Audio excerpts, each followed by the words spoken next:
when I came to Hollywood, I was 17 years old, and my mother had given me 4 weeks to get a job here because my home was in Chicago, and it was during the Depression, and she wanted me at home. I went to the studios, and I said to the guards at the gates, I'm Sidney Sheldon, I want to be a writer. Who do I see? And they all said the same thing, you don't see anybody. I couldn't get past those guards. And my 4 weeks were running out. And about 3 days before I would have had to leave to go back to Chicago, I heard about readers, people who synopsize stories for busy producers. So I sat down and wrote a synopsis of Steinbeck's great book of Mice and Men. And I sent it to all the studios. And within 2 days, I'd heard from nearly all of them.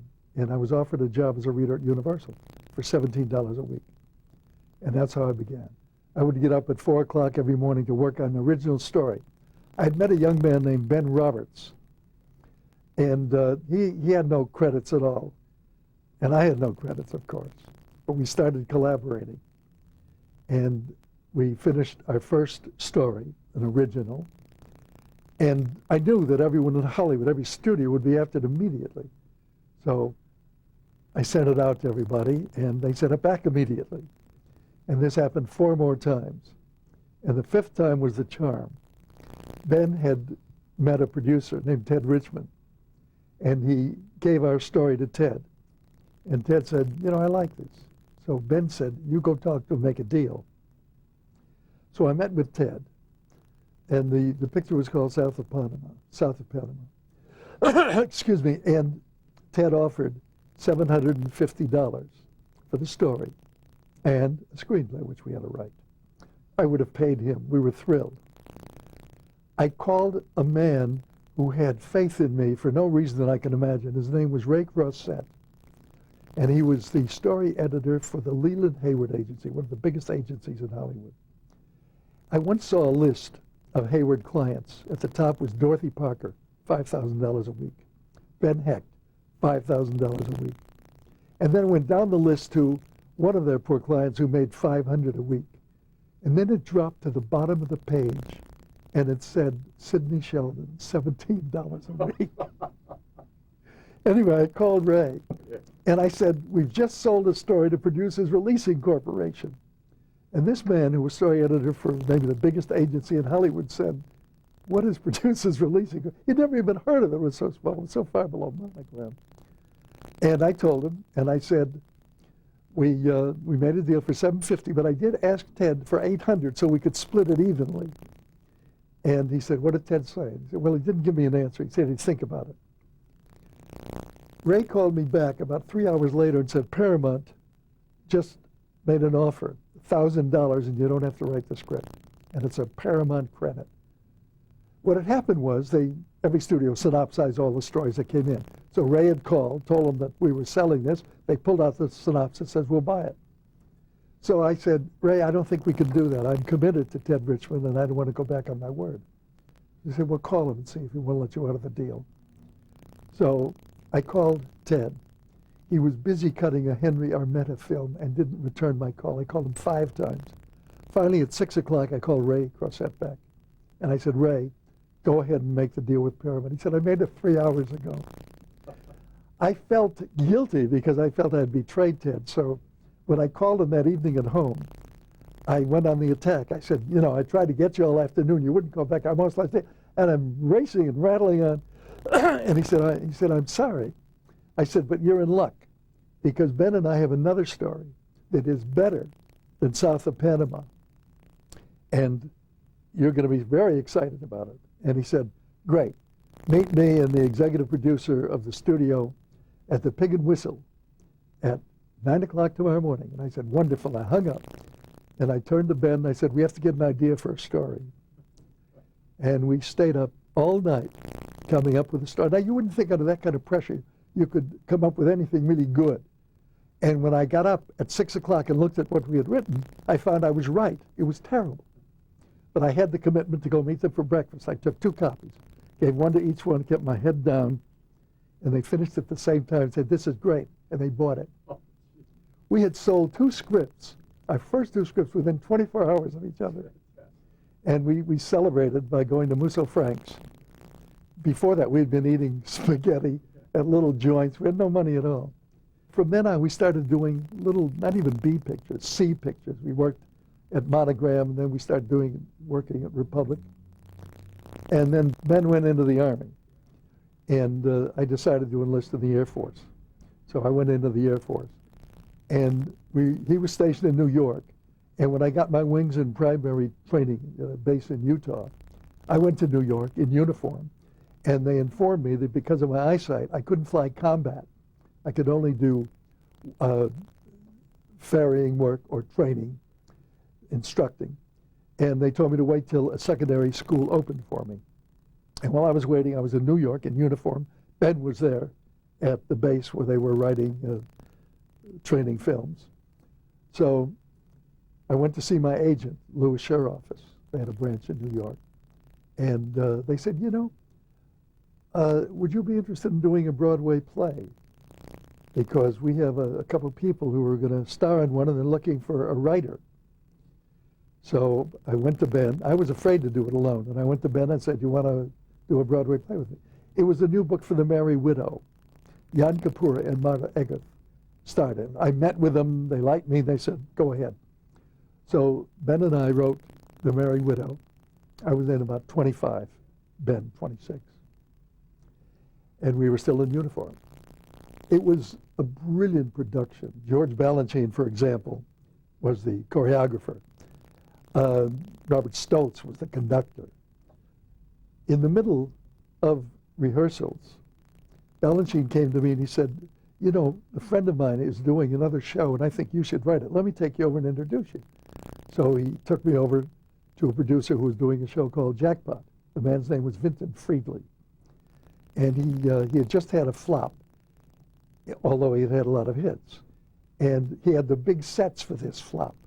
And he didn't want to lose them. So we found ourselves writing this show with all the wrong sets. Alan Jones was in it, Nanette Fabre. And while this was going on, someone there said, you know, he was stationed. We have a producer friend doing a show. Let me introduce you, Richard Colmar, who was married to Dorothy Kilgallen. Anyway, too late to make a long story short. But Ben and I, at 26, 27, had 3 shows running simultaneously on Broadway. And we would run from one act to the other. And I was still in uniform. Then the war ended. And I was ready to go back to Hollywood. But I didn't want to go back without anything. And I was living in a little apartment, the Beaux-Arts. And I decided I had to get an idea. I had to go back with a story. So I sat in a chair in the middle of the room, and I smoked at that time. And I would not get up to take a cigarette or do anything. I sat there, and I said, I won't get up till I get an idea. Finally, an idea came to me, and other characters came into it, and I got up, had my cigarette. And the story was called Suddenly It's Spring, and I took it to Hollywood. And my agent showed it to David Selznick, and Selznick bought it. And he hired me to write the screenplay. Dory Sherry was producing it for him. One day, while I was working on the script, Selznick called me and he said, I've got a better title. I'm changing the title. And I said, to what? And he said, The Bachelor and the Bobby-Soxer. And I said, Mr. Selznick, nobody is going to see a picture called The Bachelor and the Bobby-Soxer, because I knew a lot more about show business than David Selznick. It opened at Radio City Music Hall, broke all records. I got an Oscar for it. Turned out to be a wonderful movie. That's how much I know.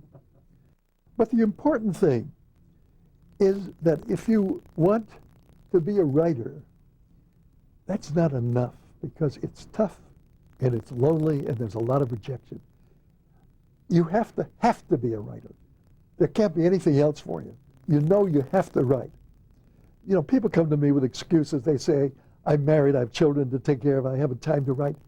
Everyone has time to write. You do it at midnight or early in the morning or on a Sunday instead of doing other things. If it's what you have to do, you'll do it. Well, what happened at Metro was, when I first went there, the writers who were under contract and were firmly entrenched gave me advice. They said, you'll find that if they shoot one of your pictures every 2 or 3 years, they're happy. They had 150 writers under contract. Those were the lush days when the studios made 50, 55 pictures a year. So that was their advice to me. Dory Sherry headed a meeting of all the exhibitors from all over the world. They were on a big stage at Metro. And he started naming the movies they were doing, the directors, the stars, the writers. And he called me into his office after the meeting. And what happened was, he named one of the pictures I was doing, said, written by Sidney Sheldon. A few minutes later, another picture said, written by Sidney Sheldon. This happened 4 times, and finally the exhibitors began to laugh. And Dory said, Sheldon seems to be writing most of our product this year. I got no more for it. I was under contract. But I loved doing it. Anyway, Dory called me and said, I'm making you a producer. So he did. And one of the pictures that I was doing starred Cary Grant. And I later directed Cary in a picture called Dream Wife with Deborah Carr. I went into the commissary. We'd had a writer's table with about 15 wonderful writers, really well-known names who would sit around the table. We had wonderful talks. That was at lunch. When I returned to do Jumbo, I said to the hostess in the commissary, same hostess, I said, where's the writer's table? And she said, well, we don't have one. I said, well, we have to start one again. And she said, I'm afraid you'd be very lonely, Mr. Sheldon. You're the only writer on the lot. From 150 writers to you're the only writer on the lot. As I said, I was doing a picture with Cary Grant. I was producing a picture called Dream Wife. And I had also written the script with another writer. And Dory came to me, and he was head of the studio, and he said, you don't want your name as producer and director and writer. Why don't I put my name on as producer? And I said, that was fine. It was fine with me. And it turned out to be a terrible mistake, because when the picture opened, Variety and the reporter attacked it. Not a vicious attack, but they didn't think much of it. Dory's name was on as producer. He was running a studio, telling other writers how to write. And it put him in a very embarrassing position. So he said, kill it.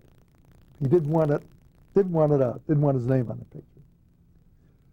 They had booked it at Radio City Music Hall, which was a great honor, biggest theater in the world. Dory called them and told them to pull the picture and put in another MGM picture. I was furious that they had done this, and I walked into his office and said, I'm quitting. I want to get out of my contract. And I just signed a new contract. And they let me out of it. And what I didn't realize was that it was the moment when the motion picture business was going down the drain. Grosses were way off. Television was taking over. Foreign business was bad. And I opened up an office and went to work. When the picture opened, the New York Times called me one of the geniuses of directing. Time magazine said I was the new Lubitsch. It was too late. I mean, they'd pulled it already and killed it. But anyway, that's why I left, because I thought they had done me an injustice in taking it out of the Radio City Music Hall. You know, after the Oscar, there's a legend that when you get an Oscar, you're out of work for a while. Well, it happened with me. I couldn't get a job. And I had a down period where I lost a house because I couldn't afford to pay the mortgage. And I had terrible times. And you just have to go through that. And then I would get a job and it'd be all right for a while. I got a call one day from William Morris, not personally, but his people, Samuel Weisbord, who was running it. And they said, we have a show starring Patty Duke. It's going to be on ABC. We have the time slot all set, and we would like you to get involved. And I said, why? You have everything. And he said, well, we don't have a show. We just have sold something. We've sold Patty Duke. Now, at that time, motion picture studios looked down on television to the point where a star was not allowed to be photographed going into a premiere of a movie. And they had a chance to be a part of television. The networks went to them and said, you know, we have great distribution, but we don't know how to make pictures. Will you make them for us? And the studios, with wonderful prescience, said, go away. It's a toy. It's going to fade. So this was my first offer to go into television, and I thought about it. And Patty was brilliant. She had done The Miracle Worker. So I said, I don't think I'm going to do the show. I don't think I want to get in television. They said, well, as a courtesy, would you meet with Patty? And I said, sure. So I met with Patty, the Brown Derby, and 75 little William Morris agents all sitting in the booth. And I fell in love with her. She was 14 or 15 and so hungry for love. She held my hand the whole time. She had a terrible, terrible upbringing with a psychotic mother and a brother who was very strange. And anyway, at the end of that lunch, I said, I'll do a show for her. And I created a script for the Patty Duke Show. And United Artists was the production company. And I had a meeting where I was to sign the contract. And I said, there's one stipulation. I will not do the show unless I can write all the scripts because I want to keep a certain quality. And they said, fine. And I signed the contract. What I did not know was that no one in the history of television had ever written all the scripts for a series that was on every week. They had teams of writers coming and doing that. I found out about 3 years later that the day I signed the contract, United Artists hired 3 writers to write 3 scripts. Never told me. So when I came to them and said, I don't have a script for next week, they'd say, here. It never happened. I wrote nearly all the scripts, that I brought in some writers to do it. And while I was doing that, I got a call from Columbia. They asked me to fly out and talk to them. So I flew to California. The Patty Duke Show was done in New York. Couldn't do it in Hollywood because Patty was too young. She could only work so many hours. In New York, they don't care how many hours you work a kid. Kill them if you want to. So I went to Columbia, and they said, we'd like you to create a show for us. So I said, okay. They said, you'll have your own company here. And I said, fine. Flew back to Hollywood. Flew back to New York, got an idea for a show. And on Friday, I started dictating it as an outline. And Saturday, my secretary came in again, and I started dictating more. And as I began to dictate, I started to put in shots. And pretty soon I went back and turned the whole thing into a screenplay. Sunday, I took the complete screenplay, flew to Hollywood, showed it to them, and they said, fine. And Sidney Sheldon Productions was born there. And we shot, I would say, 90% of the script I'd done over a weekend. Now, while I was producing and writing those scripts, I was writing the Patty Duke Show. So I was going up and back, writing those. I'd do a script a day, and I loved it. The networks didn't bother me. I would get an idea, cast it, shoot it. It was wonderful. And both shows, I think Patty Duke lasted 3 years because they were having a problem with her. Jeannie was 5 years. So I had a wonderful time. Jeannie was done here, and the first year of Jeannie, NBC had decided that they were going to switch to color. All the networks that year were switching to color. They only had 2 shows on that were not in color. One was a combat show, and the other was a show called I Dream of Jeannie. And it was a death sign. They didn't think enough of it to put it in color. The next year it went to color. But I remember, after I sold it, the network realized that what they had bought, and these were times that were not as liberal as today, to put it mildly, they realized that what they had bought was a story of a half-naked girl living with a bachelor, sleeping in his house and saying, what can I do to please you, master? And they panicked. And I got a letter from one of the executives saying, you know, Jeannie's a one-joke show. And I thought about that. And I wrote him a long letter, and I said, you're absolutely right, it is. That's what's going to make it work. Lucy is a one-joke show. She's always in trouble or gets Desi in trouble. But the joke is in how they do it differently every week. The Honeymooners is a one-joke show. You know, he's going to scream at her, rant, and at the end be apology. I said, all those shows that work because of the characters. And, you know, we had a great 5 years. Let me tell you about constraint. When I was at Metro, I did a movie. I think Cary Grant was in it. And I forget who the leading lady was, but I did a scene where they were in a room and Cary said, I think they want to be alone. And he said, let's go, and turn out the light, and the 2 of them left. And I got a call at the office, I think it was the Breen office then, wanted to see me. And they came to the studio and they said, you're going to have to rewrite that scene. And I said, why? And they said, there's a sexual connotation there when he says they want to be alone and he turned out the light. The they that Cary was talking about were 2 goldfish in a bowl. I thought they were kidding, but they weren't. I mean, that's what the atmosphere was like in those days. And it applied, of course, to television, too, even more so.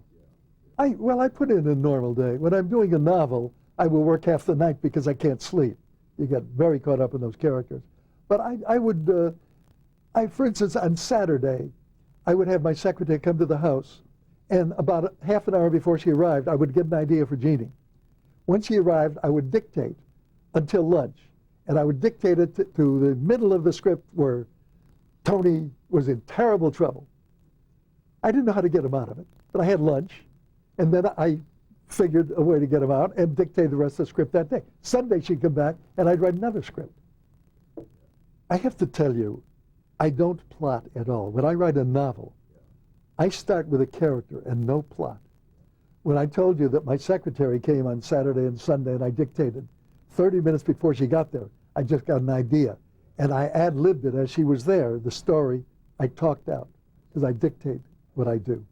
So it's a bad way for a young writer to work, because you can run into a lot of traps and dead ends. But it's the way I like to work. I work with no plot. I have no beginning, middle, or ending. Total accident. People have said, isn't it wonderful you're finally doing what you want to do right now? It never occurred to me to write a novel, or that I could. What happened was, when I was doing Jeannie and other things at the same time, I got an idea, and it was about a psychiatrist whom someone was trying to murder. And he had no idea who. But what intrigued me was that if he was a good psychiatrist, he would have to figure out who was trying to kill him. And I didn't know how to do that in the dramatic form because it was very introspective. You had to get into his mind. And I started to abandon the idea, but I really couldn't forget it. And finally I thought, all right, I'll try it. So mornings I dictated the novel to one of my secretaries. In the afternoon I put on my producer's hat and took care of other things. Finally the novel was finished, and I didn't know what to do with it. So I called Irving Wallace, who was a dear friend and a dear man, and I said, what do I do with it? He said, I'll send it to my agent in New York. And he did. And the agent liked it, sent it around to publishers. 5 of them rejected it.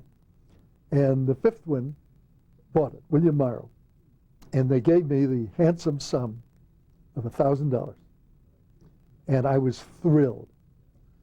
The book came out and sold 18,000 copies.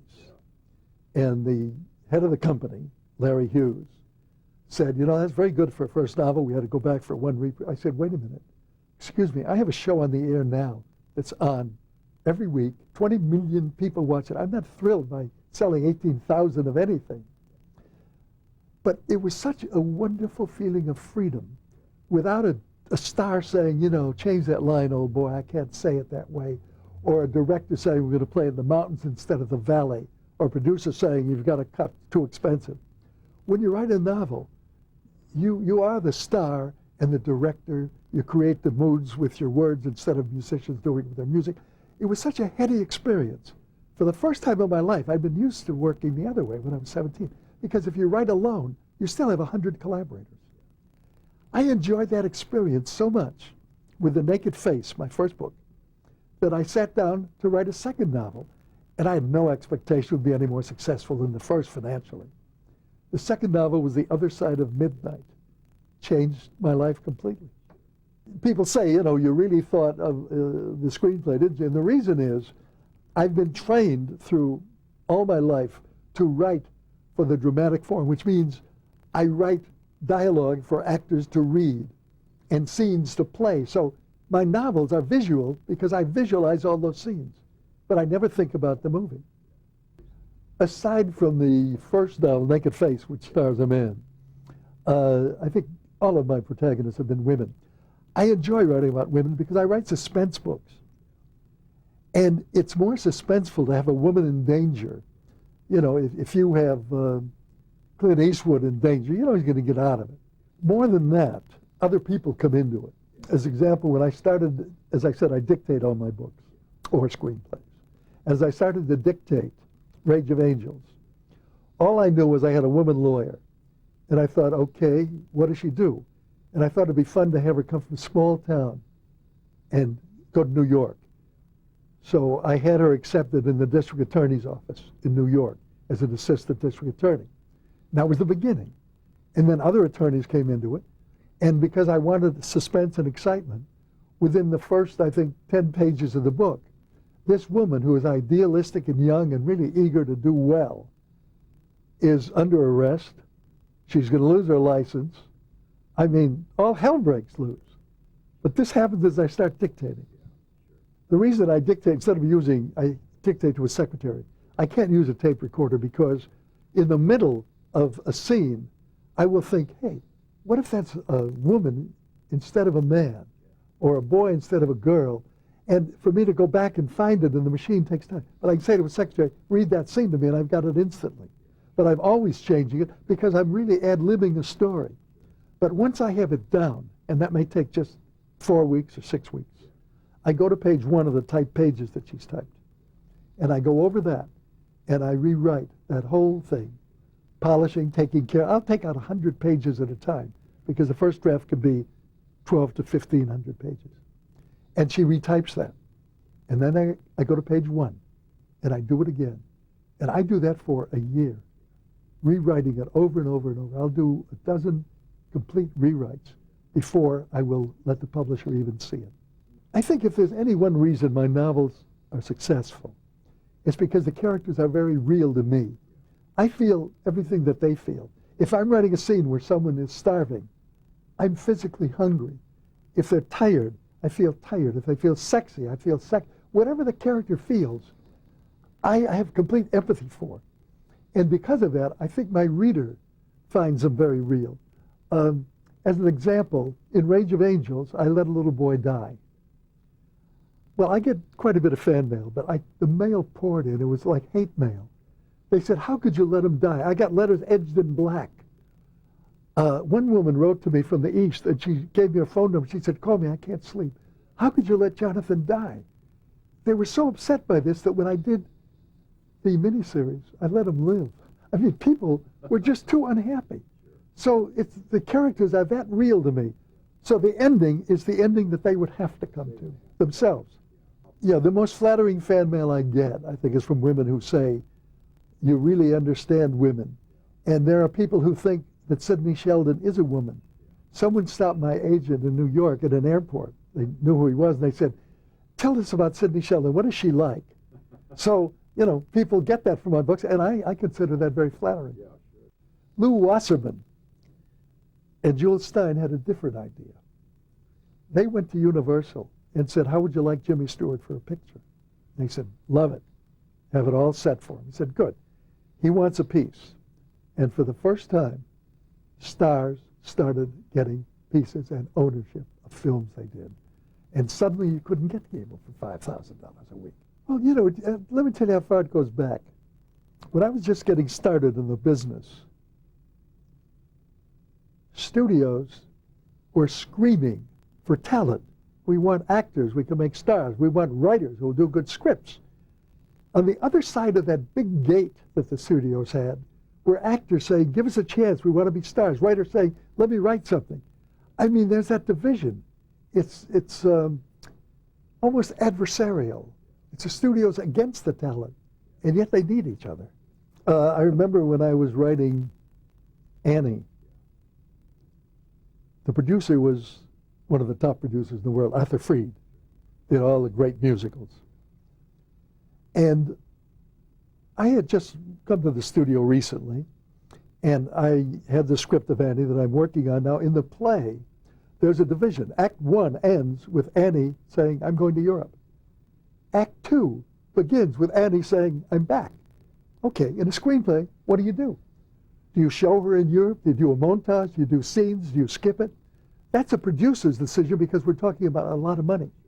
So I called Arthur Freed's office and said, I want to meet with Mr. Freed. And she said, fine. She set up an appointment. As I was ready to go there, she called and said, Mr. Freed's busy, won't be able to see you. So I said, well, tomorrow. So we did it the next day. He canceled 5 times. Sammy Weisbord, my agent, came in to me and he said, you know, Arthur Freed's very disappointed with you. And I said, why? And he said he's not getting pages. And I suddenly realized he didn't want to have a story meeting. He wasn't interested. He was interested in the dances, the girls. So I sat down very quickly and I wrote what I thought should be and took it in, and then everything was fine. But no, I didn't work closely. But let me tell you how important writers were in those days. I was in his office one day talking about Easter Parade, and his secretary said, "There's Mr. Jones to see you." He was the insurance man, Arthur Freed's insurance man. And he came in. We talked for a few minutes. The secretary said, "The dailies are ready for you to see, Mr. Freed." And Arthur Freed turned to his insurance man and said, "Come on, let's go see the dailies," and left me sitting there. There was a man, it was J. Purnell Thomas, who, and anyway, they started a communist witch hunt, and if anyone was liberal, he was ergo a communist. And a lot of very good writers were called to Washington to testify. And a very simple thing was wrong with that, and that was that the Communist Party in America was not illegal. So these people, no one had any right to question as to whether they were members. It's like saying you belong to the Catholic Church. I mean, there's no law against it. You don't have to answer the question. But a lot of very good writers were either thrown in prison or were forced to go abroad. Brilliant writers like Dalton Trumbo. And I remember we had a meeting of the Guild, and we voted for the board, and I voted for someone who wrote The Journey of Simon McKeever. Do you know who that was? Good writer. And the next day, I was called in to the office of one of the executives at Metro and said, "Oh, one other thing. I went around the studio collecting money for the children of the guys who were in jail. There was no income. I went around and people gave me money to give them." So I was called in the next day after the vote, and the executive said to me, did you vote for whoever this writer was? And I regret I can't think of his name. He's a very good writer. And I said, "Yes." And he said, "Who told you to?" And I said, "Nobody told me to. The Guild needs good writers on the board. He's a good writer." And he said, "You have to tell us who told you." I said, "Nobody." This man's name was one of the Skank family. And they said his job was to sit there looking out the window in the case he saw a glacier coming to report it immediately. He got $5,000 a week. Marvin Skank. So he said to me, "Is it true that you went around raising money for the children? You gave this money to the children of the people who were accused of being communists and convicted?" And I got a little upset. I said, "Yes, I did, and I was wrong. I should have let the kids starve. How dare they eat?" And I'm screaming at him, and I said, "I want out of my contract." So he said, "Let's talk tomorrow." And I didn't sleep all night. I decided I didn't want to be at that studio. The humiliation was terrible. And the next day, I went in to see Marvin Skank, and he said, "I talked to New York, and they said, if you'll just sign a paper saying you're not a communist, never have been, we'll forget the whole thing." And I said, "I'm not, I never have been." And I signed it. That was the end of that. Dory Sherry got in a terrible bind. He made this big announcement about how he would not fire anybody because they were named by this committee. And when he took over at Metro, he started firing people who were named. And he called a meeting. You remember that meeting, Mel? Of the writers. Dory came to appear to explain his position. And he said, "You know, I'm doing this because I want to stay. The only way I can stay as head of the studio is to follow their mandate. And if I'm in the position as head of the studio, I can protect you." And they booed him out of the room. Well, in a sense, novels, because you don't need anybody. You sit down and write a novel and submit it. It's the hardest in one sense because you have to write the novel, but it's the easiest in the sense of breaking in because you don't need anyone to say, "I'm hiring you." It's very difficult, and the advice I would give a young writer is, if he really has to write, and if it doesn't sell, write another one, and then another one, but keep doing it, because if he or she has talent, that's going to be bought by somebody because they're desperately looking for talent. But you can't give up. My advice is find the ending first. Find the beginning and the middle and the end so that you have a roadmap that will lead you to where you're going if you're young. Because that really you can get into such traps if you work the way I do. Well, the main thing I want to tell them is they can do anything they want to do, and not to put themselves in little molds that they have to crawl out of. They can do anything, and if they want to be an artist or a writer, just do it. And don't let people say you can't do it, because the people who usually say you can't do it are people who haven't done it themselves or are jealous. So I just think you have to motivate yourself. Well, one trick in terms of actual writing, when you finish writing at night, start your next scene so that you know where you're going. Then when you start in the morning, you've got the beginning of a scene. You don't have to sit and say, what am I going to do next? No, I think another very important thing is not to let your opinion of yourself be formed by others. If you think you're good and people turn down what you do another one. Keep doing it. Don't let anything stop you. No one can stop you except yourself, ever. I do look at those old films. That's what I do with television, and I love it. I mean, those actors, writers, directors were so brilliant, and there were so many great pictures. And you can't really say that about too many pictures today.